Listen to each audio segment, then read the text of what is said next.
এই যারা যারা চাঁদা তুলছে তাদের হাতগুলো একটু মানে বন্ধ করো না। লরি মানে টাটা, এটা কি মানে হয়ে গেছে নাকি, ছেলের হাতের মোয়া হয়ে গেছে নাকি? জুতো মানে বাটা। আমি অনেক ভদ্রতা দেখিয়েছি, কিন্তু ভদ্রতা দেখানো মানে এটা নয়। তোমরা ওআরএস খাও।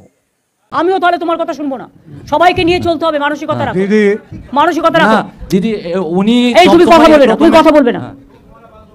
দিদি একটা লোককে ধমকাচ্ছে, লোকটা কাচিমাচি হয়ে দাঁড়িয়ে আছে, 100টা লোক বসে আছে, 200টা লোক বসে আছে, সবাই কাচিমাচি হয়ে বসে। দিদি ম্যাম মানে বলছিলাম কি, আর শোনো, তুমি কে?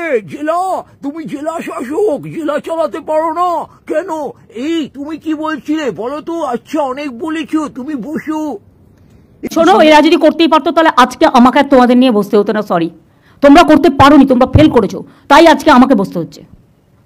কারো কোনো রেসপন্সিবিলিটি নেই, সারাক্ষণই একটা বাইনারি ক্রিয়েট করে দেখানো হচ্ছে আমি ভালো। তো কি শিখবে এখান থেকে লোকে? দীপা তোমাকে প্লিজ ইউ টেক কেয়ার, হচ্ছে না, তোমার এসডিও করছে না।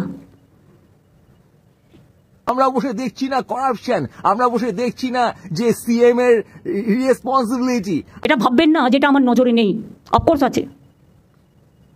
গরুর টাকা সবচেয়ে বেশি খায় বিজেপি, কয়লার টাকা সবচেয়ে বেশি খায় বিজেপি, বালি থেকে শুরু করে পাথর সবচেয়ে বেশি খায় বিজেপি। আমার দলের লোক হলে এটা করতো না, অন্য দলের লোক সেখানে টাকা খাচ্ছে, আর সব কথা যেন না শুনি, আমার কাছে রিপোর্ট আসে। ভাববেন না যে আমি উইদাউট কাগজপত্রে আপনাদের কাছে চলে এসেছি। ছবি দেখালে নিজেরাই লজ্জা পাবেন। এর জন্য কত দিতে হয়েছে, ভালো করে ভিজিলেন্স করলে সব বেরিয়ে আসবে কে কোথা থেকে কত নিয়েছে। তুমি দায়িত্ব নিয়েছো রাজ্যটার, তোমার দলের লোকেদের নিয়ে তোমায় ওখানে পদে পুরকি মেরে পলিটিক্যাল সভা বসানোর কোনো কারণ হয়নি। তুমি জেলার ওখানে অ্যাডমিনিস্ট্রেটিভ সভা করছো, আন্ডারস্ট্যান্ড ম্যান।